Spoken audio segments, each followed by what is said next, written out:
inquiry, inner exploration, and employing curiosity and analysis to help us create a beautiful world.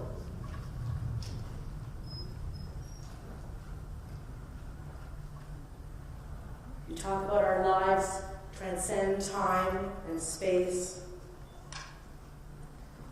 And Khenpo mentions that what's important is that we find out what's true for us. We now have a wonderful privilege and opportunity to ask Khenpo questions. And again, I would like to invite you to touch your own heart and look into your heart to see what questions have arisen specifically from the talk tonight. If you have questions, and we certainly hope that you do, there's a microphone in the middle of the room, and I invite you to go and line up at the microphone. We have about 20 minutes for questions, and once again, dear brothers and sisters, I would like to invite you to keep your questions, if you might, to specifically that which springs from the topic which we are uncovering with Khenpo this evening. 是这样，我曾经读到过一本心理学治疗的书，就是我们现在可能怕水、怕黑，有时候都不是源于我们儿时的创伤记忆，是源于我们前世的记忆。可能我们前世是溺水而亡，所以我们现在这一生会怕水。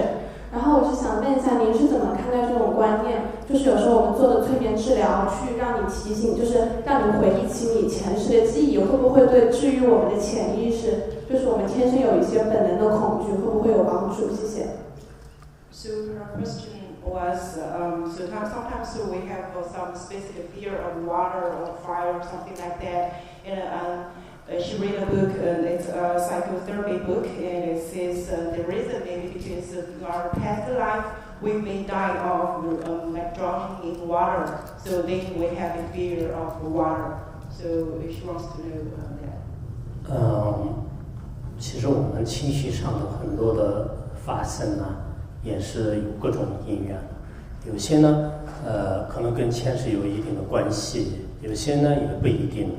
但有些正是恐惧呢，有一定的关系。我昨天在多伦多这边的一个老师，他讲了他的学生当中有一个大概是在3岁之前的时候呢，他以前是一个坦尼斯亚的人，就是然后呢，就是当时呢，就好像是个黑人，然后被二战期间的是手这个断了。然后小的时候他完全的是忘记忆，后来就包括他当时他的弟弟轰炸，就这些所有的现象都已经那个就真实了，就完全的是他们的这个父母的这种陈述的话呢，就是一种真实的事。所以我们现在实践当中很多的这种恐惧，就有些是来自于对潜意识，或者说跟我们的这个自己的以前所发生过的有关系的，但有些呢，也许是有可能暂时就是今生当中的其他的一些因缘构成的。So for these emotional disease or problems, there are various causes, conditions, various reasons, and some of them are related to your past experience in your past lives, and some of them are not. Like the other day, a professor told me a story of a girl here. She was born here, but she can remember when she was little. She can remember she was Africa in her last life, and she had some because she says something like she has some she was African, but now she's white. Tanzania, yeah. She was in Tanzania in her last life. And then later her parents find out what she described was really correct. So that was the story I heard here in Canada. And so for that question, it is for some of the problems, the emotional problems, some mental problems, it's related to our experience of our last or past lives. Some of them are not. Some of them just our experience of our this life. 扎西德勒，我想投生到一个没有忧愁苦我们的地方，那我有可能是去天堂。如果说，假如我信基督教，但是我不愿意去天堂，我跟主祈请说，你假如说我去地狱呢，去拯救众生，去拯救那些在地狱里面恶鬼，那我有可能呢会去阿弥陀佛净土，或者说去那种很有智慧的人的地方呢，去教我怎么去解救这些恶鬼。那么还有一种去呢，就是说它是小乘的这个涅槃去。简单，你直接问，不然后面有那么多人。就是小乘的涅槃去呢，就好像射天箭一样，它这个力劲呢就会掉下来。就是像《阿含经》说，此生不彼生，此灭不彼灭。就是说，如果众生烦恼，我即使涅槃了，我还会烦恼；但是如果众生涅槃成就，他一样会涅槃成就。不知道是不是就因为这个原因呢？应该发布上了。I think I got his question. I think his question is he wants to know because it's our intention. Like if we wish to go somewhere, then we will be reborn in that place. Is that true? 好。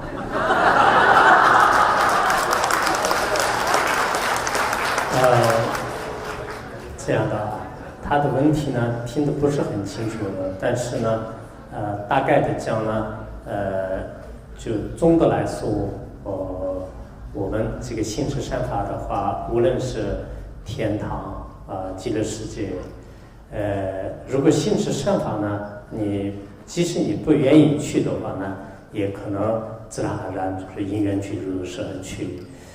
如果心持恶法的话呢，即使你不愿意去，也有可能会下地狱。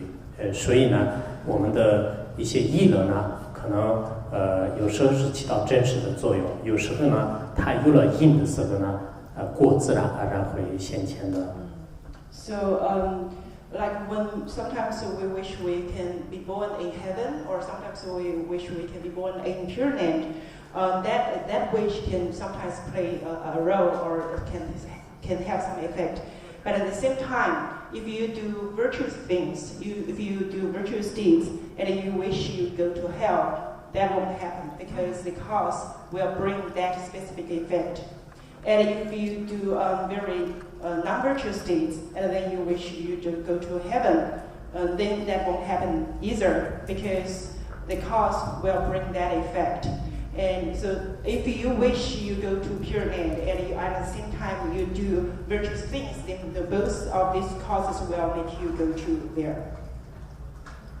前一段时间我在纽西兰吧，就讲了一个上帝遇到佛陀的一个话题的讲座，其中呢我引用了一些学者的观点，就是他们认为呢，是极乐世界和佛教当中的极乐世界和这个基督教的天堂呢是一样的。我自己不知道，但是呢，我引用了这个观点。其实我们大家都应该有共同的这个思考和做善，就是未来获得的快乐方面呢，我觉得没有什么差别。And so not long ago, maybe several weeks ago, I gave a talk in New Zealand, and that talk, the topic of that talk is when God meets the Buddha. And in that talk, I mentioned, actually, I just quoted from a conclusion by some scholars, and they said that the Pure Land in Buddhism, described in Buddhism, is very similar to the heaven described in Christianity. And I think for that quote, it's worthy of thinking, and I think you may think about that too, and then you'll find maybe there's something common between Buddhism and Christianity, and it's all about to do virtuous things, and you go to a very good place that you wish to go. Very prominent psychiatrists have put people under hypnosis for purposes of trying to heal them, and in doing so, there have been cases where these people have actually spoken from different places, from different lives. The psychiatrist was able to actually ask them where, what do you look like, where are you from, what century are you in. So I just want to know if you had any comments on this as a way to remember something about your past lives and in terms of how you feel about it for purposes of healing, and if you feel that this is all real. 他的问题是说，就是说，在这种就是心理学的一些治疗里头呢，就是会用一些催眠的方式问那些病人，他们就是通过他们的前世的经历来帮助他们做一些治疗，会问他们从哪一个世纪来，是从哪里来的等等这样子的问题，然后通过这样子的方式来给他们做一些治疗。然后他想知道的问题是说，这样子的一种方式，就是说得到的这些信息是否是正确的，然后这样子是否是一种就是有效的方式。If I got it right. 通过这种治疗方式呢，有2种情况，有一种情况呢，确确实实也是正确的，因为我们的人类的这个心识呢，就是可以回溯到一定程度的时候呢，它通过新的一种安宁思考呢，就是也有就让这个想起前世的一些就是过程，这就是佛教当中有一种禅定的会扭的一种这个思维方式，这个比较这个相同的。但有些呢可能是也有各种情况，就是所以可能有一分为二的去对待和这个观察。So I think there are two situations. For one of them, I think that information is correct, and also that the healing method based on that will be okay or correct or good. And so that is because when you have that kind of a process for the patients, then that kind of trigger their memory, and then what the information they provided and what they described about their experience is correct. And this is something similar to the experience of meditators, practitioners who entered some kind of a meditative concentration. They can also trigger some of their memories. They can remember what happened in their past lives. That is also true. So it's similar to what you described. But at the same time, some of them are not correct because there are some other factors in there. So you have to treat this in two ways, two cases. I would like your thoughts on this idea that I've come across or kind of created about time and how it's malleable, bendable, you can create time and it's not fixed. So the idea is that by improving the present moment and future through visualization, consciously creating and pulling a more benevolent, loving future towards yourself, then can you rewrite our past, basically changing the past by consciously creating and consciously rewriting our future, basically bringing us closer to enlightenment on a quicker path. Does that make sense? 所以他的问题是说，就是说，因为我们的时间这种时间、空间这些东西都是就是我们的这种我们自己在创造。然后呢，如果是这样子的情况，就是时间不是一个固定的东西，是我们自己的这种心思创造的。那么如果说我们对我们未来的时间，如果我理解有说任何人可以帮我纠正啊，就是说，然后就是如果说我们对我们的就是说未来的时间进行一些就是说设计的话，那么我们能不能够把我们过去的时间里面的一些东西做一些改变？然后这样子的话，会不会帮助我们就是更快的，就是说证悟和成就 ，right？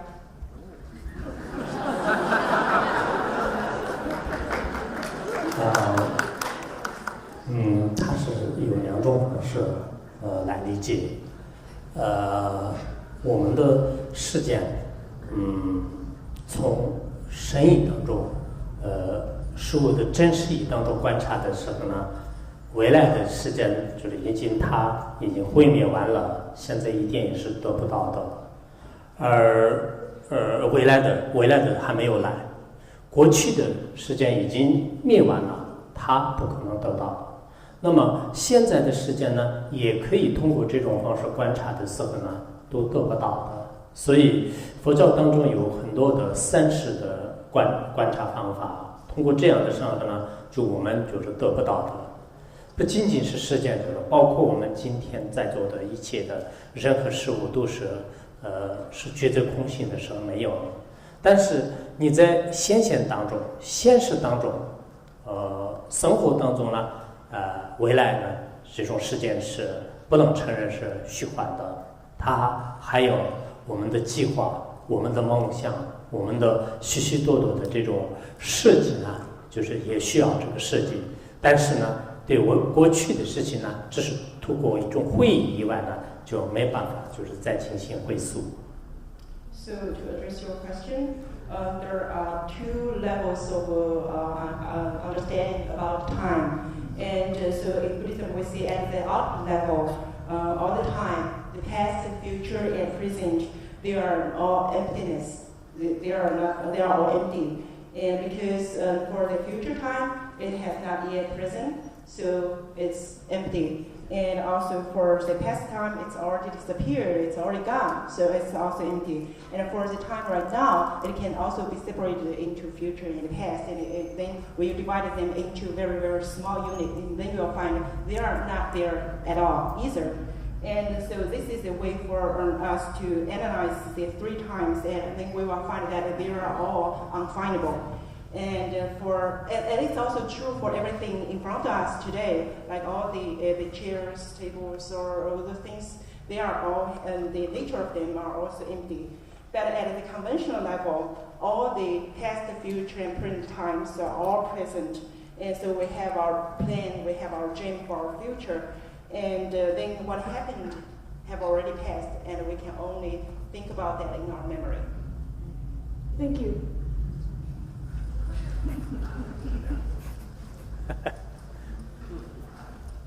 就是我有一个问题，就一直在想，所有有情呢，在十方三世中呢，就是我一直想去理解无限生命。那么我感觉有一个坎，我一直过不去，有一个点，就是说呢，这个有情的起点在哪里？就是生命如果是完全是无限的，那么到底就整个这个世界一共有多少个这样的这种意识体？就总体是无限的吗？到底有多少？然后呢，有没有可能有新增的这种意识体出现？就在无限的上面又增加一个新的。然后呢，这个是从最起点是从哪里来的？然后这种无限的意识体会不会有一个会消失？就像无限里面会有一个消失掉。那么就是这是我的一个很久不能就是得到的一个问题。谢谢。So his question is for the sentient beings in the 3 times and 10 directions. It said that all the consciousness and all the sentient beings are infinite number. And so his question is there an origin of this sentient being? And also, how many of the consciousness are there in this whole world? And on top of this infinite number of sentient beings, is that possible for this infinite plus 1? And also, is that impossible? It's possible for this infinite minus 1? That's his question. 佛教的不共说法呢，在这里不谈，就是一般的一种共同说法呢，我们这个轮回呢有无量无边的众生，无量无边的众生的每一个生命呢，就是都无始以来的有，没有新生的，但是呢，就是轮回当中有不可计数的无量的这个众生，将来呢，如果他没有得到解脱的话，就还有这个终极呢，也是永无止境的。如果在从中个别的众生获得解脱的话呢，从此这个他在扭转轮回的时间呢，已经就是完结了。So there are at least 2 levels of ideas in Buddhism, but for the one idea that is not so appropriate for the public, that one I will not talk today. But for the one which is commonly or accepted by the public, as for the infinite number of sentient beings, and for that there is no origin, there is no beginning. That's why we say a beginningless in Buddhism. So there's no beginning, and there's no newborn consciousness in the world. And for that, and also there's no end for all the sentient beings unless you get liberated from samsara, and then you have an end for the existence in this samsara. 你是不是想诉多少个众生？连那个宇宙都是无量无边的，就是更何况是我们的众生有多少个。Is that because you want to count how many sentient beings are there in this world? And because even the whole universe is infinite, how can you count the infinite number of sentient beings?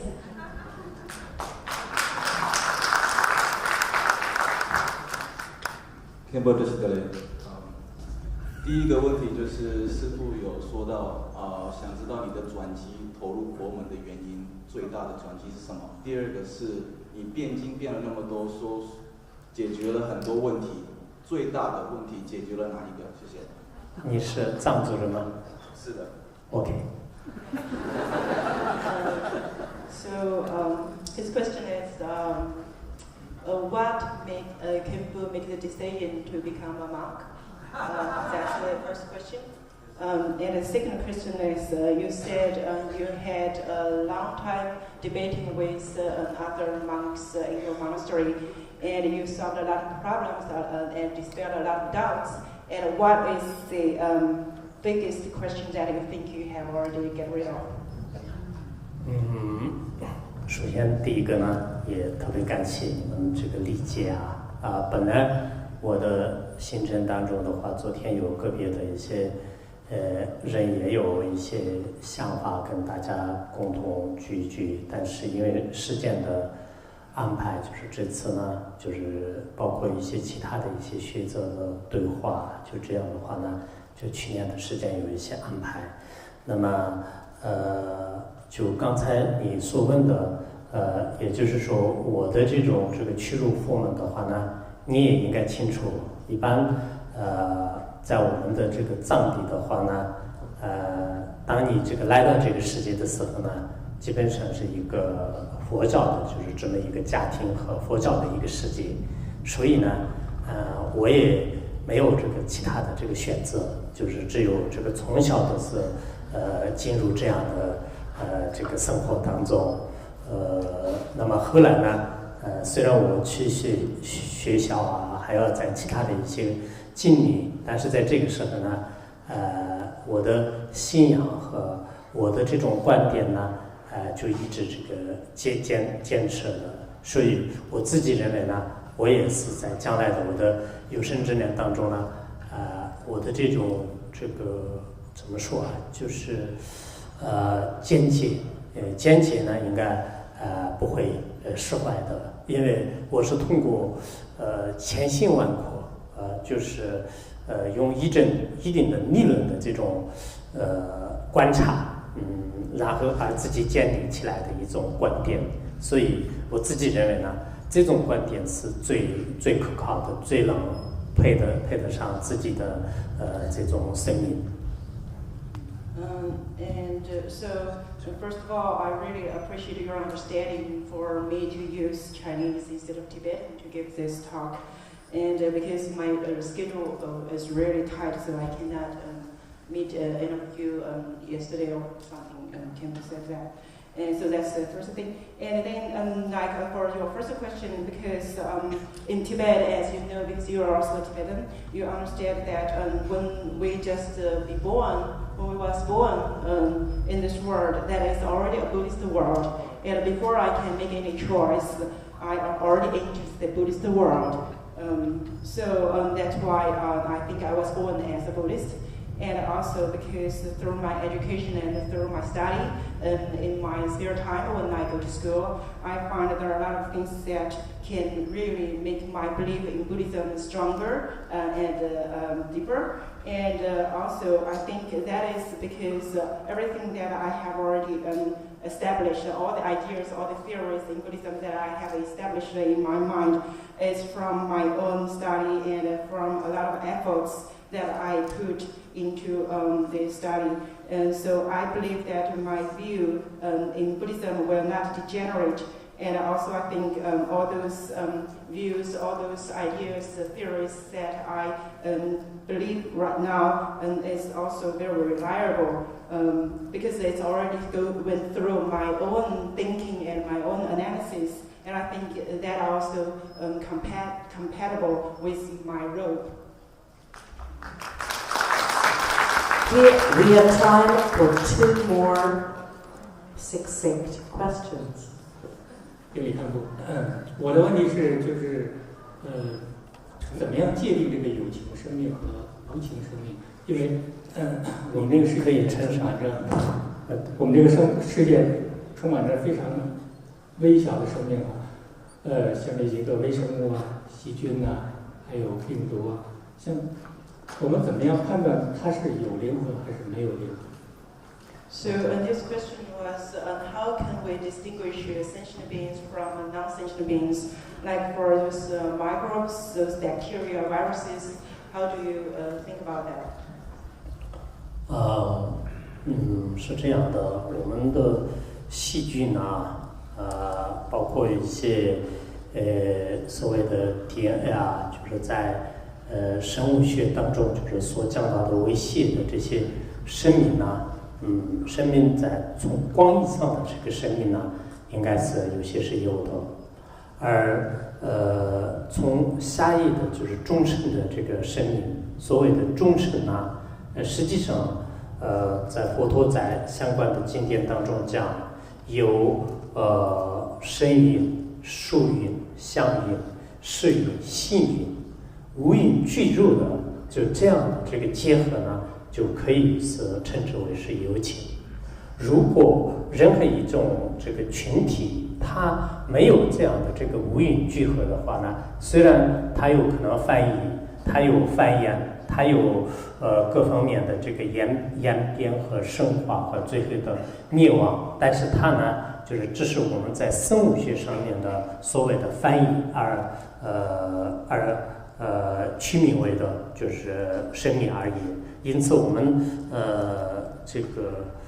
所谓的这种有情的生命跟这个植物的生命呢，在我们的宗教学跟这个生物学呢，应该有可以说是不同的这个观点的这种称呼。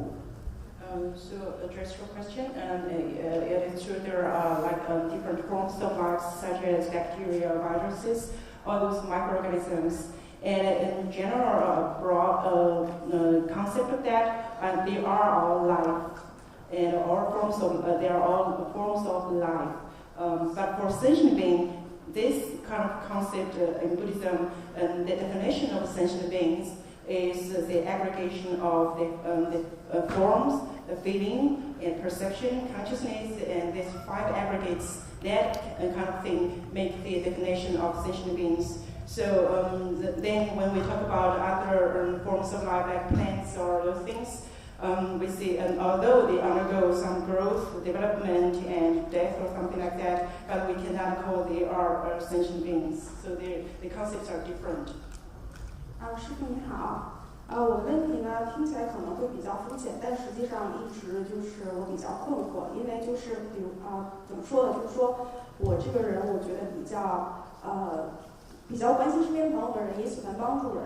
但是呢，有一个最大的坏处就是说脾气比较暴躁。比如说，并不是说一件小事，就是有一些就是脾气很急。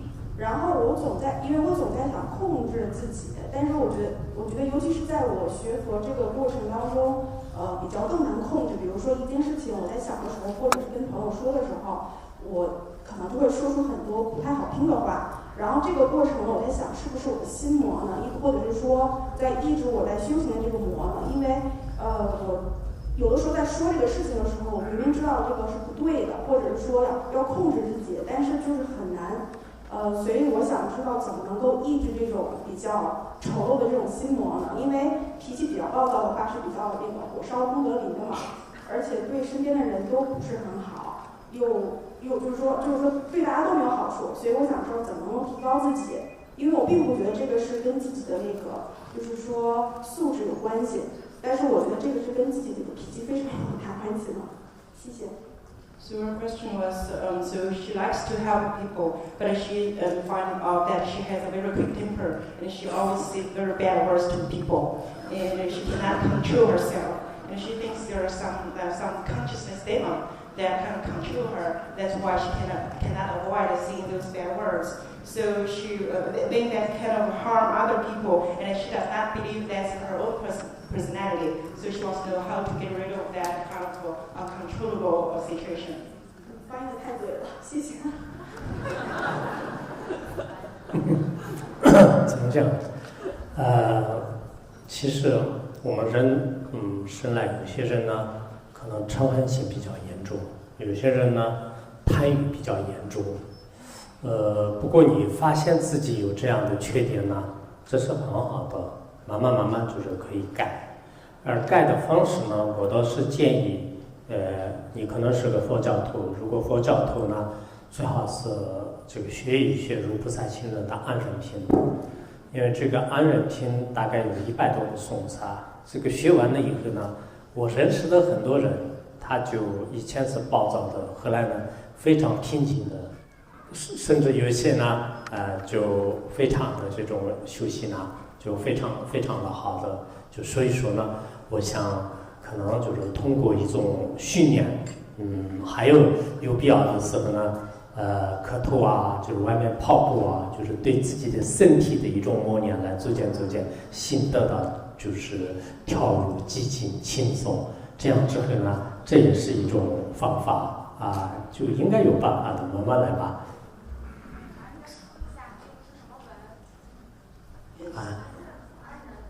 安忍品，入菩萨行人的安忍品。So to address your question, so for people we are very different. Some of us we have very strong hatred or anger. Some of us have very strong desire or something like that. So I think you can. It's a very good sign, a good thing that for you can find out your own weakness. And if you are a Buddhist, I recommend you to study the Guide to the Buddhist Way of Life. And the chapter 6th chapter, the chapter of patience, and it has more than 100 verses. And I know that a lot of people after they studied this chapter, although they were very bad people, but now they have very calm mind and they become very good practitioners. So I think that is one way. And another way that you can do is make prostration and go to jogging outside. And I think there are all kinds of ways for you to get your mind calmed down and have a very good temper. So I think you have to take some time to do that, to fix that. Thank you so very much for all of your questions, and especially please help me thank Khenpo for his wonderful teaching to your class.